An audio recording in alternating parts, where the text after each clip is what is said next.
Awesome? Rad? Totally tubular? Pick your favorite 80s adjective. Whatever you choose, it's probably the right one to describe how wicked cool this 1987 930 slant nose 911 is. Flakbau is the German word used to say slant nose, and we believe the Flakbau must be considered the superlative supercar of the 80s. This 1987 930 turbo slant nose coupe, finished in its original Guards red over black, could not be more rad. The 3.3-liter turbocharged flat-six air-cooled engine puts out 330 horsepower with a 4-speed manual transmission.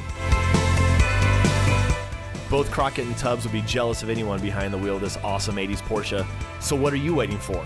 Roll up the sleeves of your white suit and be the one behind the wheel. Gaudin Porsche of Las Vegas is proud to be the very first Porsche-certified classic partner in North America.